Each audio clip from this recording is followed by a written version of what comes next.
Okay, Rabbi. Erev Shabbat Shalom U'Meborach. We're a few days away from the holiday, Purim. She'abar Linu L'Tovah. I decided to direct my comments towards the Chag.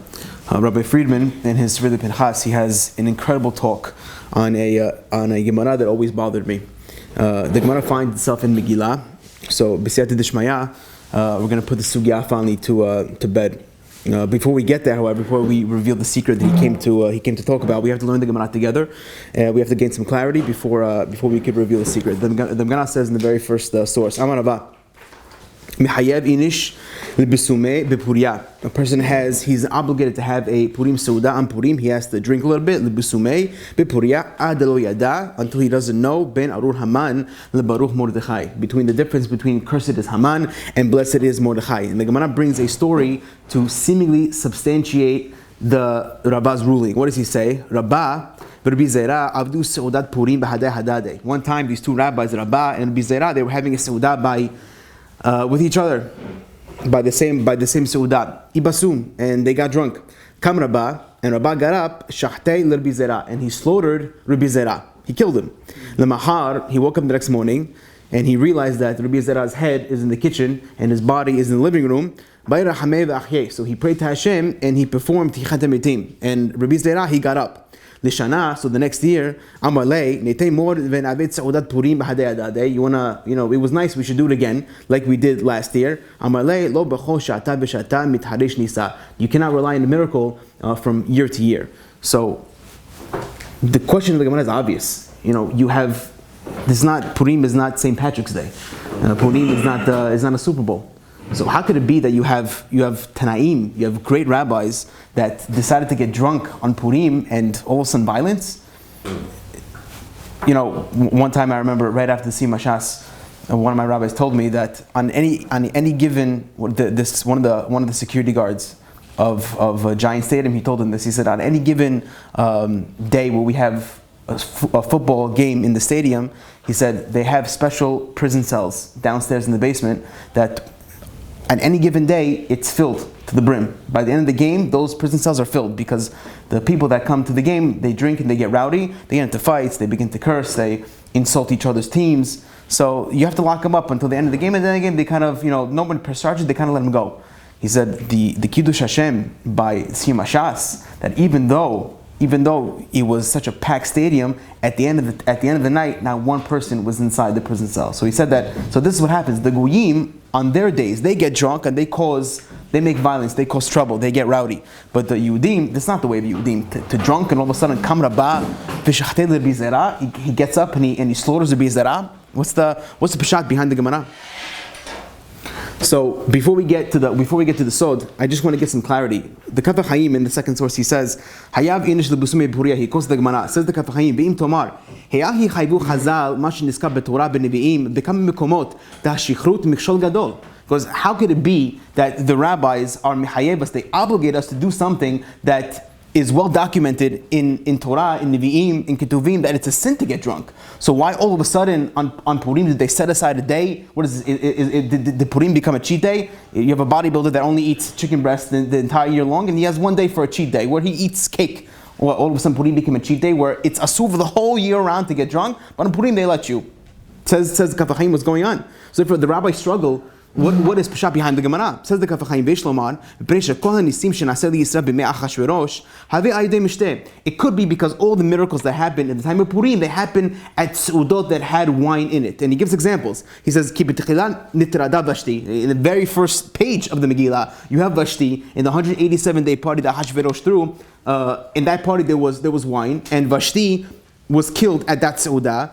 Uba Esther v'chein inyan Haman, and then Esther had to take her place, and then Haman came along, and then Haman u'mapalto ayidei mishten, and in that Seudah with Esther, he also got in trouble with a Seudah of wine. V'lachein chayvu chachamim nishtaker. So therefore, that's why the rabbis are mechayevas to drink a little bit to commemorate Akedesh niskar hanes gadol b'shtiyat hayayin. So the nes gadol is remembered that was done al shtiyat hayayin. According to Kaf HaChaim, it's a commemoration. Why would the rabbis mechayev a person to drink on Purim? Because it's a commemoration. Just like the miracles of Purim happen through yayin, so too we commemorate that by drinking on Purim. That's the answer of the Kaf HaChaim. Says the Bet Yosef in source number 3. Katvat Tosfot, Lo Yada. What does it mean that a person cannot make a difference? A person cannot differentiate between Baruch Mordechai and Arur Haman. Says the Bet Yosef, Lo Yada, what does it mean? It's not just between those two. It's not just between blessed is Mordechai and cursed is Haman. It's not those two subjects. Says Tosfot, Ben Arur Haman, Le Baruch Mordechai, Arura Zeresh, Berucha Esther, Aruim Kol Eshraim, Beruchim Kol Tzadikim. It's that entire line. It's not just those two Bible characters, just Haman and Mordechai. No, it's more than that. You have to be able to say with a clear mind, cursed is Haman, blessed is Mordechai, cursed is all the Rishaim, and blessed all the Tzadikim. And also Arura Zeresh, Berucha Esther. You have to have that in your mind clear. As long as you cannot say that pasuk with a clear mind, that's considered as if you drink enough. And by the way, that can happen. That can happen after a bottle of beer. You don't have to drink an entire bottle of vodka in order to mess up on this small line. Therefore, says the Beit Yosef B'Shem Tosfot, it's not just a very small line. Anybody in their anybody that's 5 years old could get this line straight. Baruch Mordechai and Ur Haman. There you go. But this whole line, he said, that's when it's a problem. The Ran says the exact same shita. Kilomar, di ben Arur Haman le Baruch Mordechai. If it's between those two people, lechut afilu shata tuva lo ta'ibei. Even a person drank a lot, he's not going to make a mistake. V'katav Ran b'shem Rabbeinu Ephraim damu uvdat dekam rabat b'seudat Purim v'shchatet l'rvei zera k'te'ita b'gemara adichelei meimra derabah.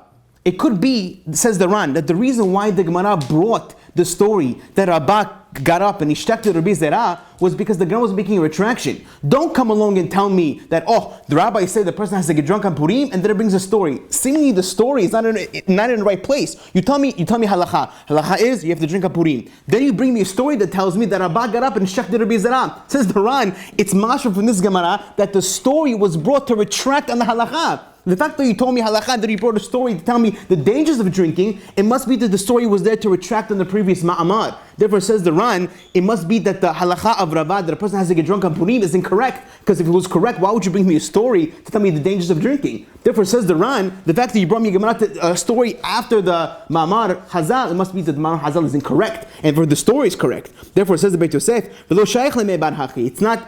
it's not proper to act in this way. כתוב באורח חיים, חייב ינש לבסומי בפוריה שלא ישתכר. Says the Orchot Chaim, when the Gemara says the person has to get drunk on Purim, doesn't mean you have to get drunk mamash. שהשכרות איסור גמור. Getting drunk is absolutely forbidden. ואין לך עבירה גדול מזו. You hear that? Drinking, there's no greater עבירה than drinking. Therefore it says, והוא גרם לגילוי עריות ושפיכות דמים. A person who drinks, חס ושלום, could be in contempt of the 3 major sins. וכמה עבירות זולתך, not only that, but many other sins. So therefore, according to Orchot Chaim, a person should drink a little more than he's used to. Therefore, on Shabbat, let's say, if a person is used to having 3 shots of vodka, Lechvod, Abraham, Yitzhak, and Yaakov, so on Purim, you add 1 more. Lechvod Yosef, have 1 more drink. You're used to drinking 3 shots, have 1 more. You're used to having 1 beer, have 2 beers. But Chas v'Shalom says, if a person get drunk on Purim, getting drunk is a suit. You understand where we're going so far? Beautiful. Says the Taz in source number 4. לפי עניות דעתי, says the Taz, נראה, לפרש, דצריך האדם לתת שבח לא להתברך על טובה כפולה שעשה עמנו. That on Purim, a person has to give double thanks to the nisim that Hashem gave us over Purim. Ha'alef, number 1, פורי עניות שהביאו על המן, ואילו לא נתברך מרדכי, אלא הניצול עם כל ישראל דיינו. The fact that Haman fell, even if Mordechai was not blessed at that time, and he didn't rise to Gedulah, rather he was saved with all the Jews, that would have been enough. The fact that Haman fell and all the Jews were saved was enough. But it was double jeopardy. The fact that Haman fell and Mordechai was blessed, that he became second in command to Achashverosh, says the Taz, Ela shibrichul Mordechai b'gdula me'od b'hatu v'yetera. Therefore says the Taz, Im Kain, Amar, tzarich lebusumei ad shel yada מעילתנו בינינו המן, שזה מפלה שלו, לברוך מרדכי, שזה מעלתנו, שנייה, עין שם. Therefore it says the Taz, when a person drinks on Purim, it has to be in a situation where a person he's able to say with a clear mind the entire story from beginning to end on how Haman fell and how Mordechai rose up to Gedulah. You have to be able to tell the story exactly. How Haman was one of the 7 advisors of Achashverosh, how he was the lowest, how his name happened to be not Haman, but it was Memuchan, how the whole reason why he wanted to get Vashti out of the Malchut is because he had a daughter, and he thought that by Vashti getting killed, he was able to stick his daughter in order to marry Achashverosh. This way he would be in-laws with the king. It was all part of Haman's plan. And it ended up being that Hashem made it that it wasn't his daughter, but it was really Esther. You have to be able to say this whole story with a clear mind on Purim. And if you can't say this whole story according to the Taz, that's it. You drink enough. And again, that could be after 1 or 2 beers. A person doesn't realize how incredible Siyata Dishmaya took place in the times of Purim. Therefore, it says the Taz. This is what it's meant when it says Adalo Yada. That a person cannot know the full story behind the extreme downfall of Haman and the extreme uprising of Mordechai. That's Peshat according to the Taz.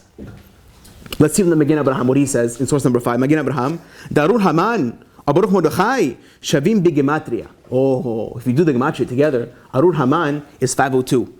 Baruch Mordechai is also 502. Therefore, it says the Magen Abraham, Vishikur Bikal To'eh Becheshbon. Anybody who drinks even a little bit won't be able to do the cheshbon of Arur Haman and Baruch Mordechai. If a person can't make the calculation of these two numbers, 502, both of them in their head, according to Magen Abraham, person's drunk already. Therefore, if you're sitting at your Seudah, Purim, and you're drinking, and all of a sudden you pause for a second and says, you know what, I want to try to do a math equation. How much is Arur Haman equal? How much is Baruch Mordechai equal? If you cannot get to 502, according to Magen Abraham, you drink enough. Hazaku Baruch. Says Magen Abraham, V'yesh Omrim, Shipiyut Hayu. Another Peshat according to Magen Abraham, that back in the day, there was a song, it was a piyut that people used to sing, Dafka on Purim. And the piyut had, we'll call it stanzas. And then you had harmony and you had the stanza. So you had the stanza that would be a long sentence, and then the harmony was Ubaruch Mordechai, and then you had stanza, and then you had Arur Haman. That's the way it went. Says the Magen Abraham, if you cannot sing that song with a clear brain, without mumbling and fumbling on the words,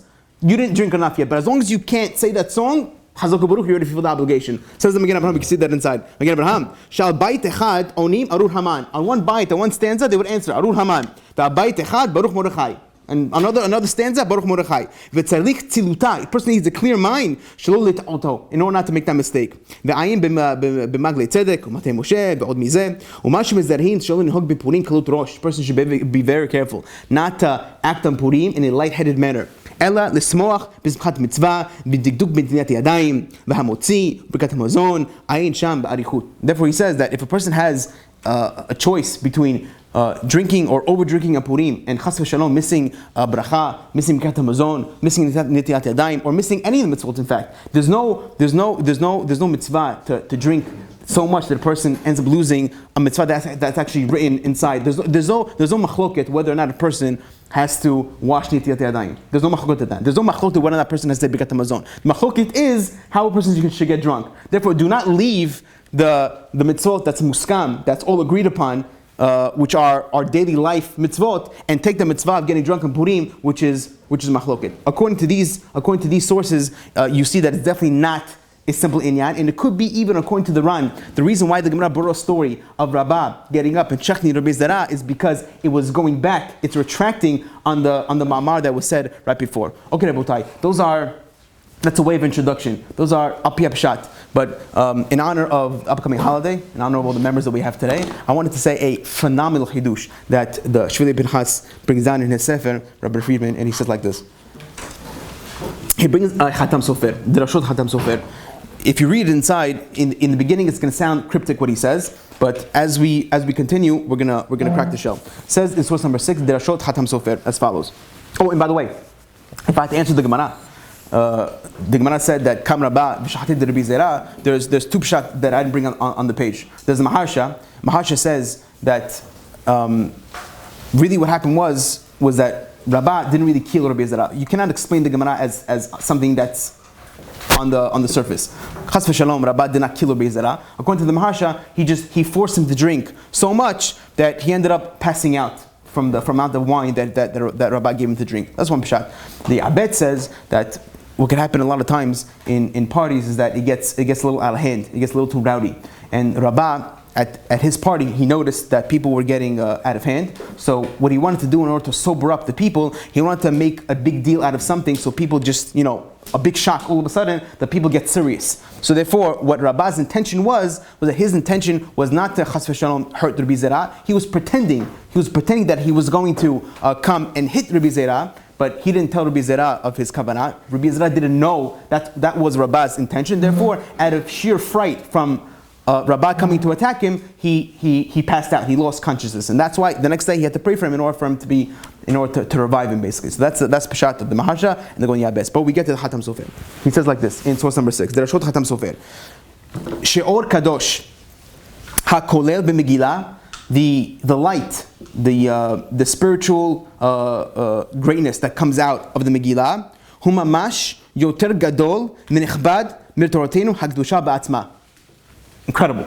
That the light that comes out, the holiness that comes out of the Megillah, it's greater than the holiness that's inside the Torah itself. It needs serious explanation. How could you tell me that the Torah itself, which was given by the greatest prophet on earth, Moshe Rabbeinu, that was written, that was dictated word for word, what to be written by HaKadosh Baruch Hu, and Moshe Rabbeinu had to write it down. The Torah, which is something, like the Zohar says, that Hashem looked inside the Torah and He created the world, meaning to say that the Torah itself is the blueprint of the entire universe. So how could you tell me that the Megillah, which was written many years after the Torah was written, how could you tell me that it's greater than the Torah itself? Hatam Sofer, it needs serious bi'ur. Therefore, comes a student of the Hatam Sofer called the Pri Ha'etz, Parshat Tetzaveh, which happens to be this week's parasha. It's a parasha class at the end of the day. Says the Pri Ha'etz in source number 7. He quotes a pasuk in Esther in Perek Hey, pasuk Yudal. He says, "V'tomar lo leZeresh ishto." Haman tells his wife Zeresh, "V'chol havav," and all the people who loved him, "Yasu eitz gavoa hamishim ama," that in order to kill Mordechai, I'm going to make a tree that's high 50 amot. Ubaboker emor lemelach vitlu oto b'Mordechai alav. And in the morning I'm going to tell Achashverosh in order to hang Mordechai on it. Now I had a simple question. Why would you make a tree 50 amot in order to hang somebody? For argument's sake, an amah is anywhere between 1.5 to 2 feet. So let's say the average person is 6 feet tall. How many amot is that? Rabotai.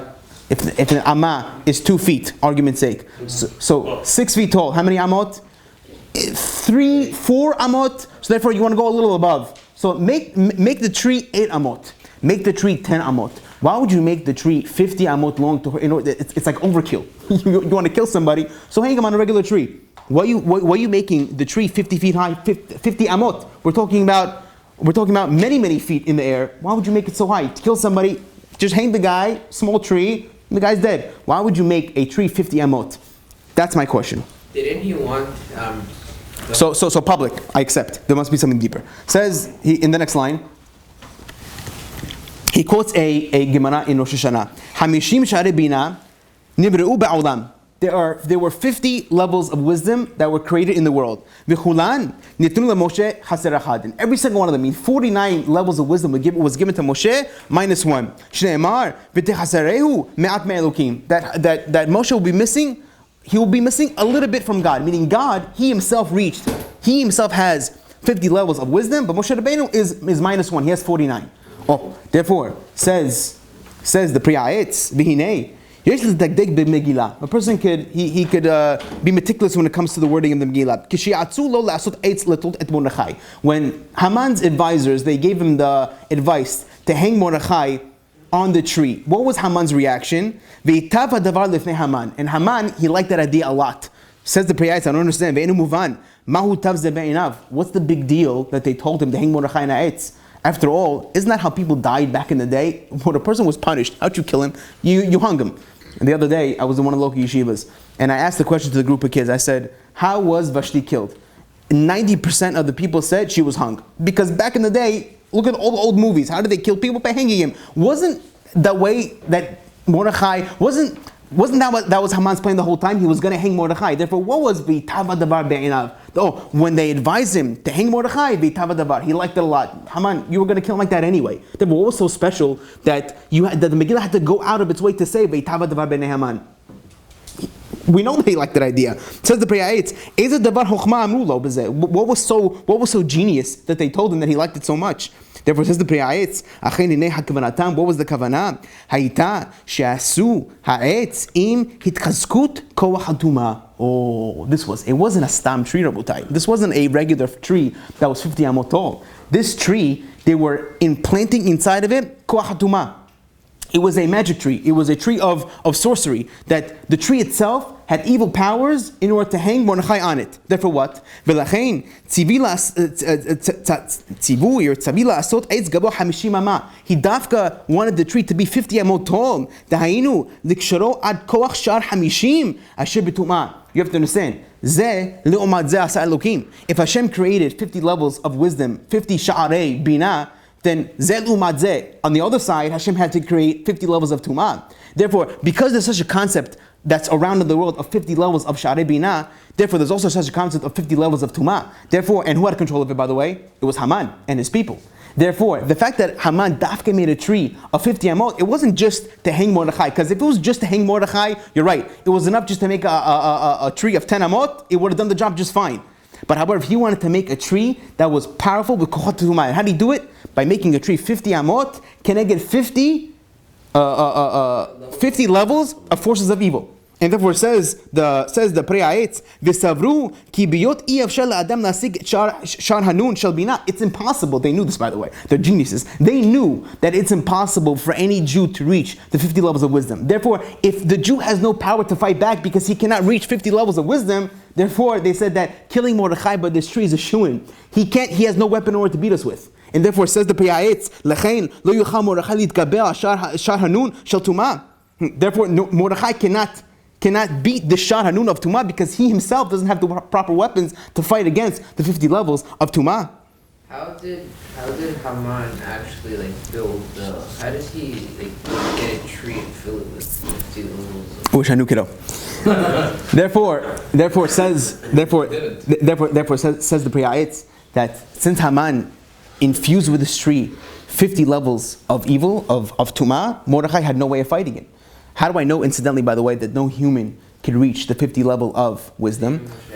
Even Moshe Rabbeinu, that's correct. So look at the next source. Rabbi Yonatan Eibeshitz. He says, Ve'ata, he quotes a pasuk in Shemot, or maybe it's in Devarim. Ve'ata, inam matzati chaim be'einecha. Says Moshe Rabbeinu, he's praying to Hashem, if I found favor in your eyes, Hodeni na et derakecha, I want you to please show me your ways. Ve'edecha leman emtzeh chaim be'einecha, and I will know that I found favor in your eyes. Or and I will know that this nation is your nation. It says that so Moshe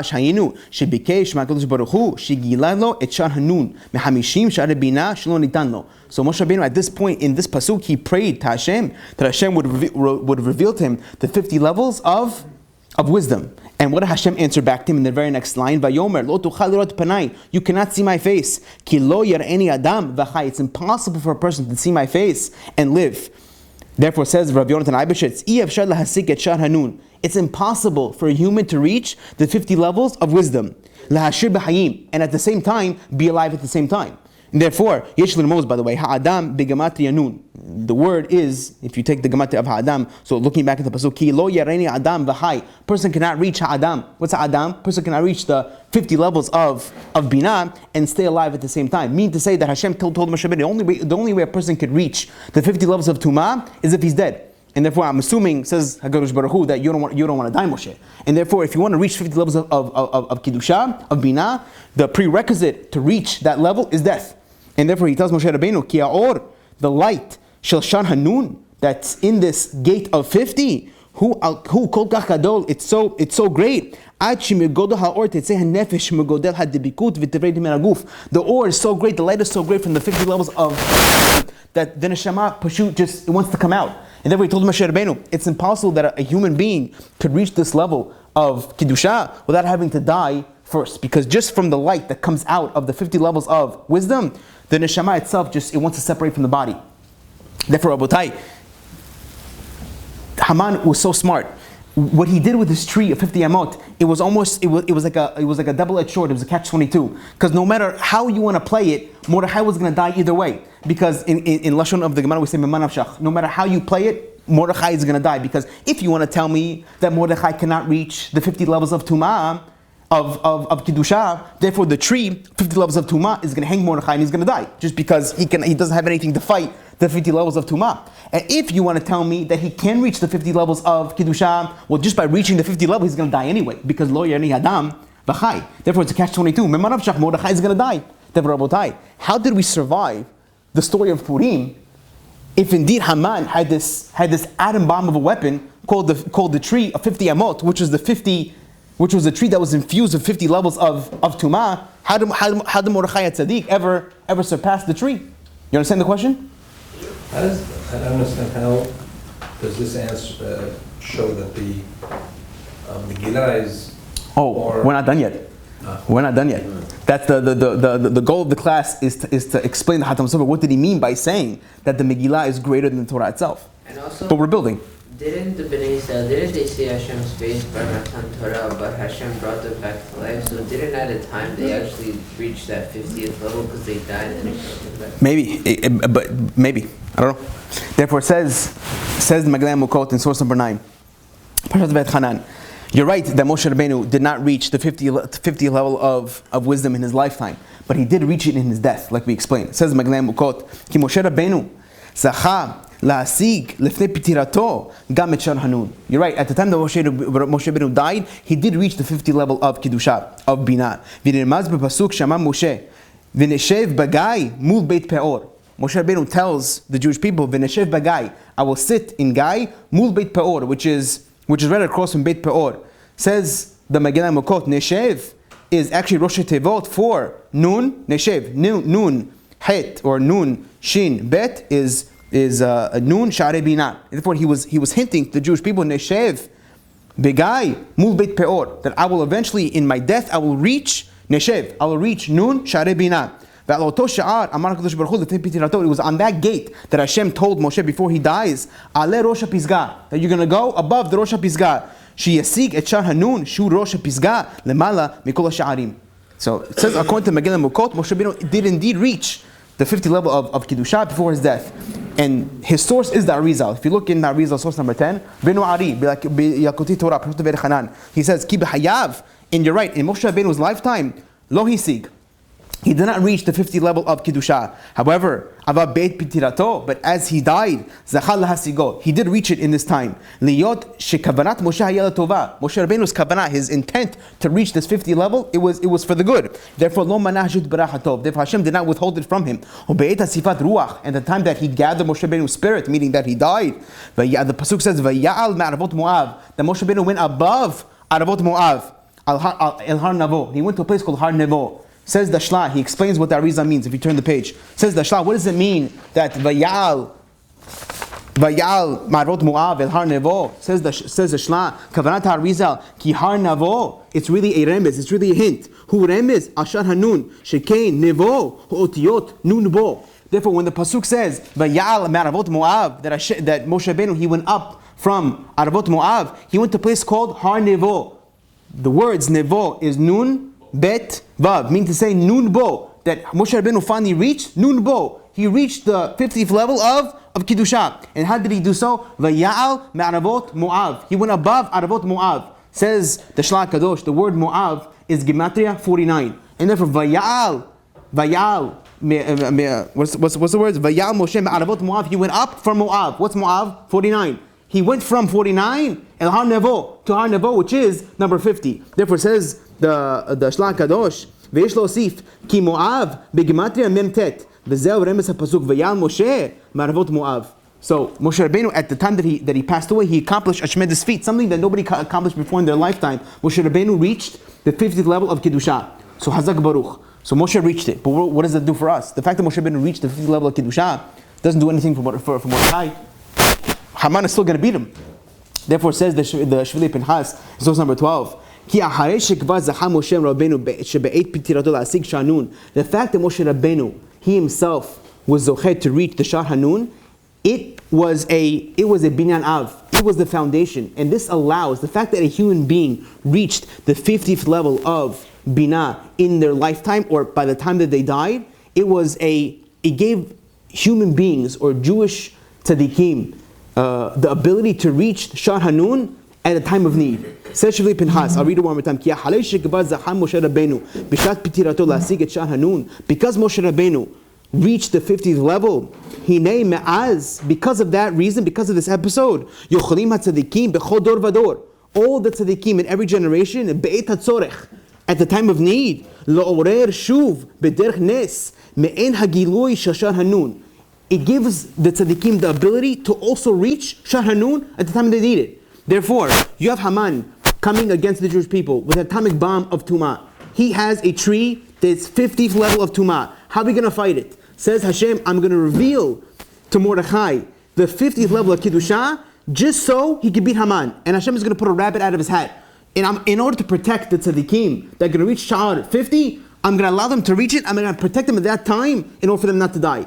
Says Rashid Pinhas, you're right. The truth is, Adam it's impossible for anybody to reach the 50 level of Kiddusha without having to die first. However, when it's needed, when the Jewish people are in danger, by a miracle, Hashem is going to hold their neshamot in their body so the neshama doesn't come out. And this was the exact story that happened in Purim. Hashem actually revealed to Mordechai at the time of the Purim story this 50th level of Kiddusha, of Shaare Binah. So the same Shaar, the same gate, the same level of wisdom that was revealed to Moshe Rabbeinu at the time that he died, Hashem gave it to Mordechai as a gift when he was alive. And he held his neshama in his body so he wouldn't leave. Therefore it says, the Rabbi Friedman, it was with this that Hashem gave Mordechai a weapon to fight the Shar Hanun of Haman. Haman, you came against Mordechai Tzaddik and all the Jewish people with Shaare Nun of Tumah. I hereby give Mordechai a gift to fight your Shaare Nun of Tumah with the Shaare Nun of Binah, of Kiddusha. And that's why Haman dafka v'hanafochu.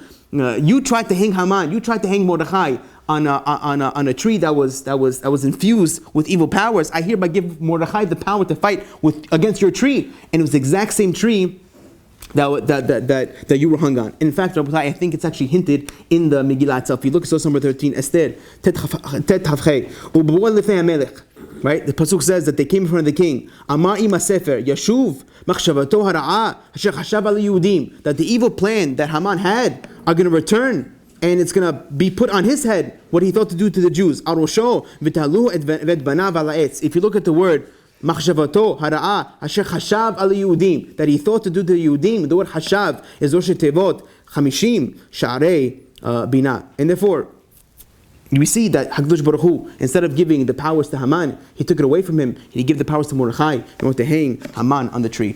If you look at source number 14, there's a rabbi called Brit Kunat Olam. He says that it's hinted, the strength of Mordechai that he reached the 50 level of Kiddusha is hinted in Mordechai's name. Says the rabbi in source number 14, Kim Mordechai hu otiyot derech yam. If you take Mordechai's name and you boggle it, it comes out to the words Derech Yam. Derech, which Yam is exactly, is 50, Gematria 50. Therefore, Derech Yam, that Mordechai himself, he had the koach in order to fight against the Shaare Nun of Tumah of Haman HaRasha. It's with this, Rabotai, that we explain a very, very strange pasuk in Yeshaya. The source says is number 15. It's pasuk in Yeshaya. Says the source, Ki Torah mi'iti tetzei. HaKadosh Baruch Hu is talking, and he's saying that in the future, Ki Torah, that there's going to be a Torah, mi'iti tetzei. It's going to come out of me. Says the Midrash, Al Kach be Midrash, Amar HaKadosh Baruch Hu, Torah chadasha mi'iti tetzei. That in the future, I will reveal a new Torah that's going to come out of me. Hidush Torah mi'iti tetzei. That it's going to be a new Torah that's going to come out of me. Now, the problem with this, Rabotai, is that we have in Jewish faith, we have what's called the 13 principles of faith, the Yud Gimel Ikarim, and one of those principles says Shezot Torah lo tiyeh mukhlefet, that the Torah that we currently have, there's going to be no switch of it, there's going to be no replacement. V'lo tiyeh Torah acheret me'et haborei yitbarach shemo. There's going to be nothing new that's going to come out of Hashem. Therefore, how could you tell me, pasuk in Yeshaya, that in the future it's going to be that Hashem is going to reveal a new Torah to us? According to the Midrash, according to our principles that we must believe, some people even say it every single morning, Zot HaTorah lo tiyeh mukhlefet. There's no replacement for the Torah. Therefore, how could Hashem say that in the future there's going to be a new Torah that's going to come out of me? But according to the way we're explaining, it's very good that in the future, once Mashiach himself comes, who's going to be on the 50 level of Binah?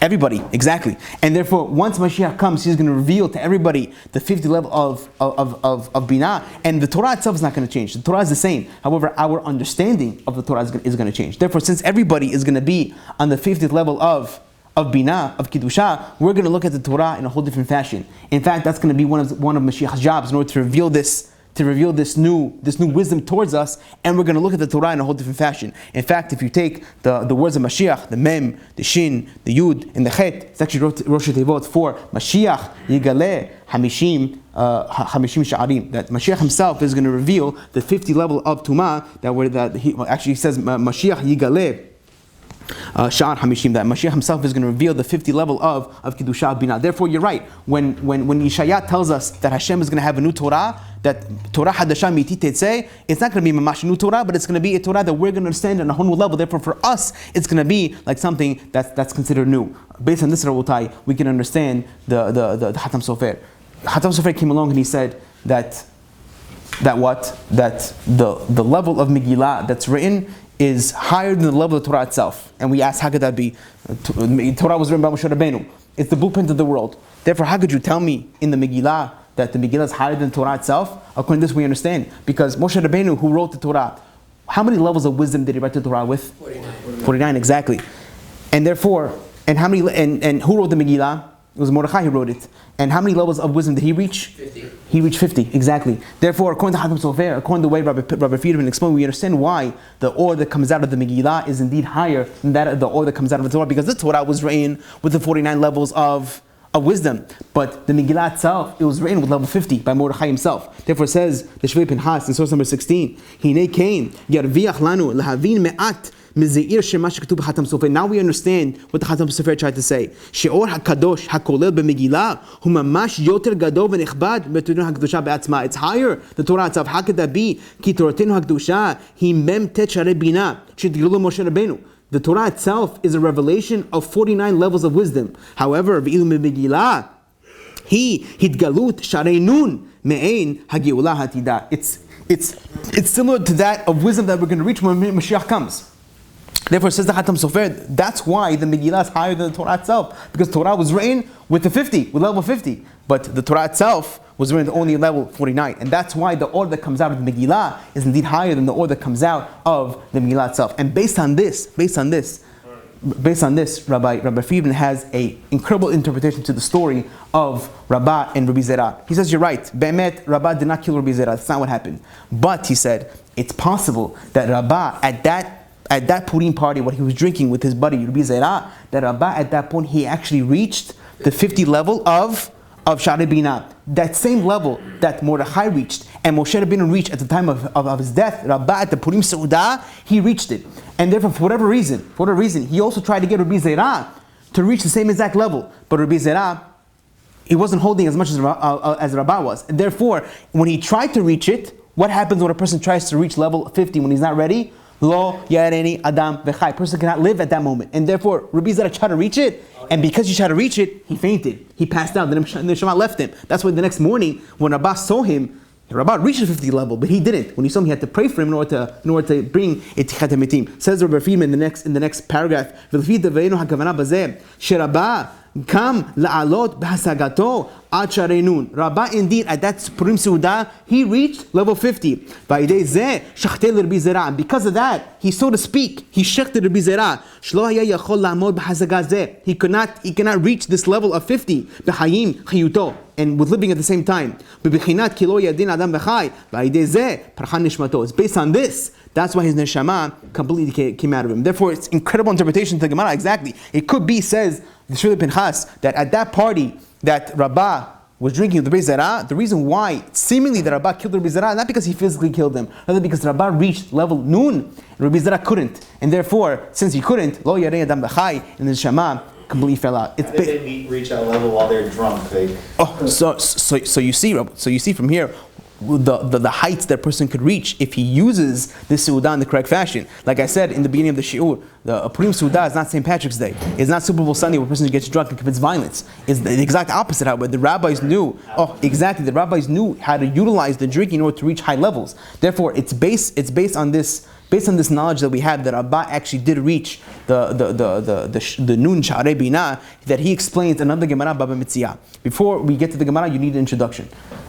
The story was that Rabbi, he had a yeshiva, and 2 months out of the year, he encouraged all of his students to stay in the yeshiva and not to leave. Those 2 months were Adar, in order to learn the proper halachot of Purim and Pesach, and Elul, in order to learn the proper halachot between Rosh Hashanah, Yom Kippur, and Sukkot. Therefore, 2 months out of the year, Rabbi's yeshiva was packed to the brim, Elul and Adar. And because it was packed to the brim, nobody was able to work. Therefore, the people did not pay a tax over to the king, to the government, because they weren't working, they were learning. Therefore, he exempted many students, thousands of students, from paying the head tax that was due to the government.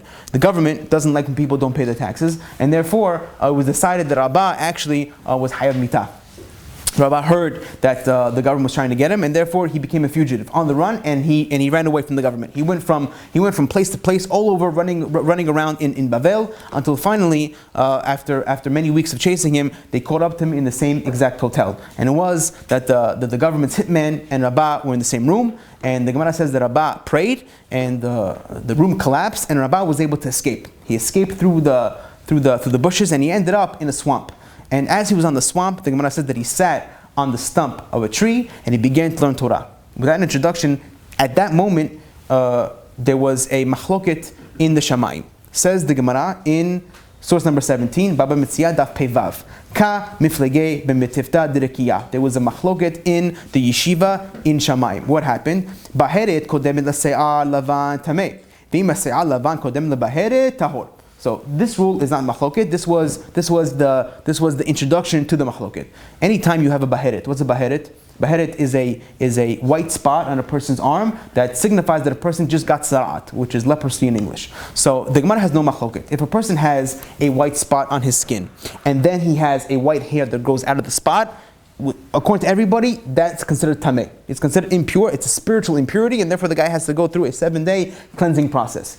However, says the Gemara, that if a person had the white hair first, and then he had the white spot in his skin, according to everybody, that's considered tahor. Right? The guy is considered pure, and therefore you don't need to go through a purification process. What is machloket? Machloket is when a person wakes up in the morning and he has a white spot and a white hair, but he doesn't know which one came first. Exactly. Says the Gemara in the very next line, safek. Person doesn't know which one came first, whether it was the white baheret or whether it was the sa'al lavan. What's the machloket? Hakadosh Baruch Hu omer tahor. The Hashem himself, he says that the baheret is indeed tahor. Vikuluhu demitivta direkiyah amrei tameh. But the entire yeshiva, the yeshiva students arguing against Hakadosh Baruch Hu, they said that the baheret is indeed tameh. Ve'amrei manochach. So they came along and say, who's gonna make the decision? If Hashem is saying tahor and everybody else is saying tameh, who's gonna be the middle ground? Who's gonna say who's right? Therefore, they came along. The Gemara says, "Nochach Rabba Nachmani." So this Rabba of our story, of the one that drank at the Purim party and reached Sha'ar Nun, he's going to be the one who decides. Why? Da'amar Rabba Nachmani, because this Rabbi said on himself, "Ani Yachi b'Nigaim, Ani Yachi b'Ohalot," that I am the foremost person that has the knowledge on Hilchot Nigaim, which was Tarat, which is leprosy, and also I am the foremost knowledge in the person who has experience with Ohalot, which is Tumat Ohel. Therefore, what happened? So they decided, if he's indeed the right person to turn to, we have to get him up to Shamayim. He has to join our yeshiva. Well, the problem is that he's alive. So how are you going to get a guy to Shamayim to join the yeshiva? You have to kill him, exactly. Says the Gemara, Shadru Shlicha Batrei. So they sent a Shliach after him. Now, who's the Shliach that you send in order to bring somebody to Shamayim? Malach HaMavet, exactly. Says the Gemara, Lo Havei Matzei Malach HaMavet Limitkarev Lei. So the Malach HaMavet could not take his neshama. Why not? The Midlo Havei Kam Pasik Mipumei Migirsa. So because the Rabbi didn't stop learning. Therefore, since he didn't stop learning, Malach HaMavet has no jurisdiction and a person doesn't stop learning. Therefore, says the Gemara, Adahachi Neshib Zikah. So the Malach HaMavet has to figure out a way to get Rabbi to stop learning for a moment. If Rabbi stops learning for a moment, at that moment he could take his neshama. Therefore, what did he do? He came up with a plan that he's going to make some noise. He's going to make the wind blow. Says the Gemara, Nahshav Zika. There's going to be a wind blowing inside, and what happened? The Avish b'nei kaneh, and it made a howling noises amongst the branches. And what happened? Savar gunda de Parsha. So Rabbi thought at this point that it must be the hitman, it must be the battalion of soldiers that are coming to get me. Therefore he said, Hava Amar, Tinach Nafshay, Dahu Gavra, let me be killed, but the Malach Hamavet, Velo Yimsar Bidei de Malchutai, and I should not be given in the hands of the government. And at that moment, the Malach Hamavet was able to get Rabbi, and he was able to kill him. Says the Gemara in the very next line, Ki Avad Ka Nechi Nafshay. So as his neshama was coming out, Amar, Tahor. So Rabbi agreed with who? He agreed with the ruling of HaKadosh Baruch Hu, that indeed, even though a person has a safek on the nega itself, on the beheret itself, it's considered tahor.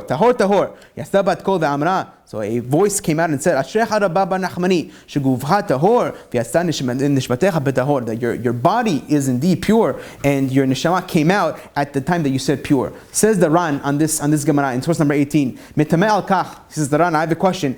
How could it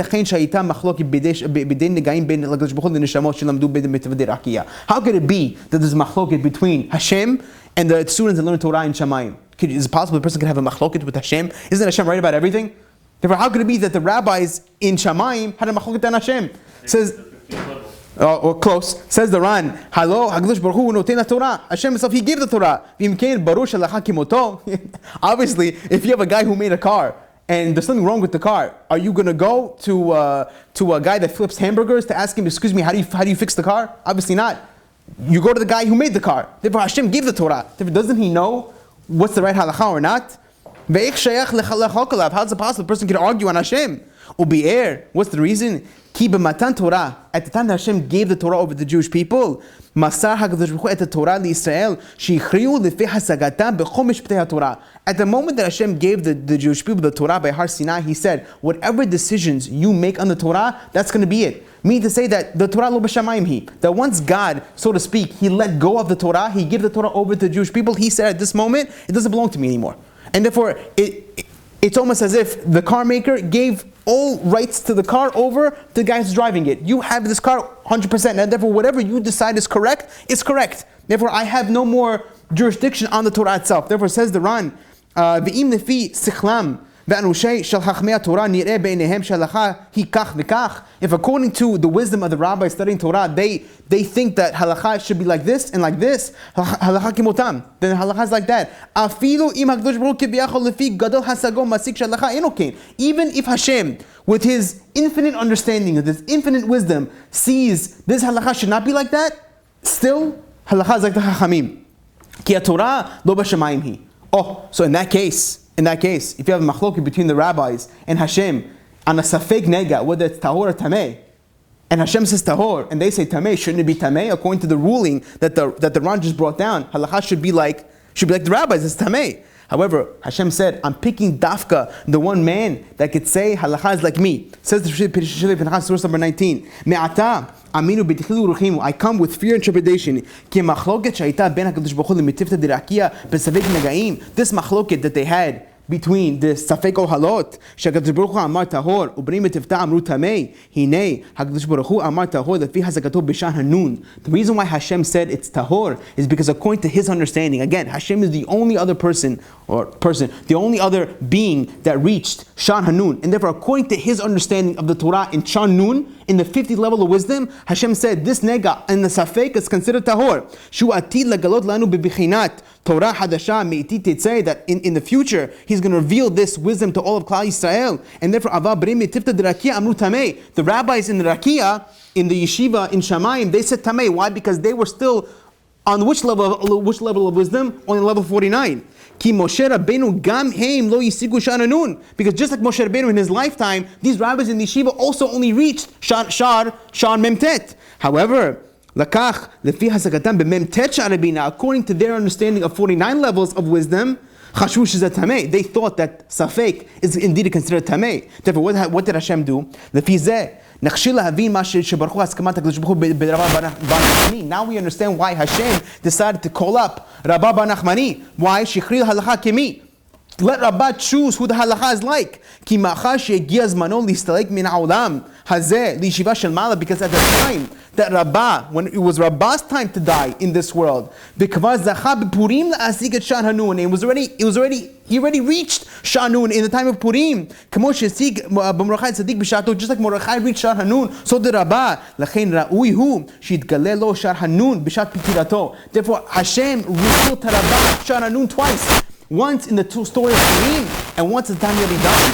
And since Rabbah reached Shaar Hanun again at the time that he was dying, Hashem said he is the perfect person to reveal halachas like who in this case? It's like the rabbis. It can't be like the rabbis because they're only on Shaar Memtet. He said, I need another person that also reached Shaar Hanun in order to tell them halacha is like that. Safek nega is considered tahor in this case. Therefore, he brought dafka Rabbah because since Rabbah already reached Shaar Hanun at the time of the Purim party, he said, I'm going to let him reach Shaar Hanun again, b'shat pitirato, at the time that he dies. Therefore, says Rabbi Friedman, Kedei shuchal lahachriya ba'olam hazeh, halacha zu shemekora b'Shaar Hanun. Since this halacha is embedded on who's right between Memtet and Nun, Hashem said, I have to choose somebody that's dafka Shaar Hanun in order to reveal this halacha. Therefore, says Rabbi Friedman, incredible, that just like Moshe Rabbeinu reached Shaar Hanun at the time that he died, and just like Mordechai had Tzaddik reached Shaar Hanun in order to defeat Haman, which had a tree that was ready for him 50 amot high with Shaar Nun of Torah. Hashem says Rabbah is the perfect person in order to decide halakha. So just like he reached it at the Purim party, he also reached it at the time of death. Rabotai, I say all this right before Purim because, like I said many times before, our holidays, they're not something that we commemorate that happened thousands of years ago. Whatever divine influence that was around in the times of Purim, in the story of Purim, that divine influence repeats itself again. Therefore, whatever influences that Hashem made, however which way that He saved Klal Yisrael at the time of Purim, those influences repeat itself again. And therefore, if it's possible that Mordechai HaTzadik could reach Shaar Nun at the time of Purim, and if it's possible that Rabbah Bar Nachmani could reach Shaar Nun at the time of Purim, at the Seudat of Purim, it's incumbent upon us that we're not going to reach Shaar Nun, but we can at least try to climb the ladder of Kedusha. We can at least try to climb the ladder of wisdom. And the only way to do it, Rabotai, is to stick to the books. A person should not get distracted. There's a lot of mitzvot that go around on Purim. People are very busy. It's a hustle day. This guy is driving Mishlach Manot. This guy is reading the Purim, the Megillah. This guy is doing Tanut Levinim. This guy's preparing for Seudah.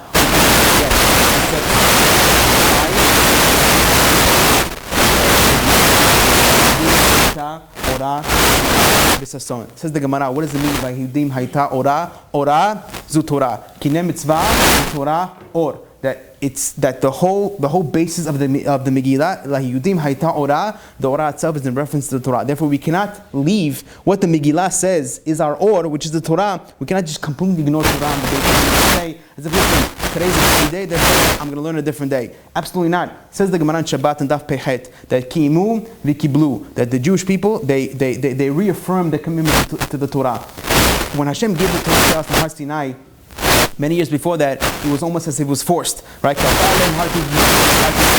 Like we learned, but it was Purim time that says the Gemara Ki'imu Mashi Kiblu Kvar, that they accepted what they accepted many years back, but this time they did it with love. And therefore, a person cannot just say, "Listen, I'm busy." It's not that the same seif in Shulchan Aruch that Maran brings down, that person has to get drunk on Purim, and that same seif, the Ramah on that spot says that a person should set aside a time to learn on Purim. Just like Mordechai reached Shaar Nun and Rabbah reached Shaar Nun is around, by the way. It's around, it's in the world. There's a certain amount of light that Hashem brings down to the world every single day. And those who learn Torah, they grab that light. They grab that light and they make it part of themselves. However, on the day where nobody's learning Torah, how much light is available? The light is around for anybody to grab. A person has unlimited light that's available, and just by sitting down, because since on that day, the Satan tries so hard to get people not to learn because he knows Shaar Hanun is in the air. The levels of Kedusha a person can reach on Purim is different than all other days. And therefore, it's dafka on that day that the Satan makes it the most difficult to learn. Therefore, it's incumbent upon us to completely ignore the Satan. You're supposed to say, Shaar Hanun is around today. It's around, I could feel it, I could taste it in the air. Therefore, tell your wife, listen, I'm going out an hour, half an hour, whatever it is, I'm going out to learn. Take a Chaburah, do the Daf Yomi, Do something that a person could just say that I'm setting time aside, to grab on to that Shaare Kedusha. I'm setting time around right now to just feel that Shah Hanun. There's a famous story that's brought down in a book called Sipurei HaTzadikim. Sipurei Hasidim, I think, that there was a rabbi, his name was Menachem Mendel Mikotsk, one of the great Hasidic masters. He says on himself that when he was growing up in his neighborhood, that Purim was a busy day for everybody. Everybody's running around, everybody's doing their thing. However, and the town was bereft of Torah. Nobody was learning Torah on that day except the Rebbe from Biala, the Biala Rebbe. And it said that if it wasn't for the fact that Biala Rebbe was learning Torah on that day, that there would no one learning Torah on that day throughout the entire world. And therefore, it's almost as if the Biala Rebbe held up the world with his learning of the Torah. Therefore, it was granted to him from Shamayim that he was going to have a son that was going to light up the world of Torah. It happens to be that he had a son, a tzaddik, that was the author of the sefer called the Abdel Nezer. And he actually became the son-in-law of the Rav Mikotsk that tells over the story. Therefore, like I said, Rabotai, it's not enough that we do the mitzvot of Purim that's incumbent, like Shlach Manot, like Matanot Levinim, like Sudat Purim. It's incumbent that we set aside time on Purim, an hour, pray nets, hear the Megillah, and then right after the Megillah itself, sit down, do the daf. Sit down and listen to shiur. Sit down, grab a habuta, and learn Hilchot Pesach 30 days before the Hag. Therefore, it's shayach. Therefore, if we do this, we'll be filling up the Shah Hanun. We're going to get that taste of Kedusha that's inside the air, and we'll be fulfilled unto the pasuk, La Yudim Hayta, Ora, B'Simcha, B'Sason, Shabbat Shalom, Mevorach.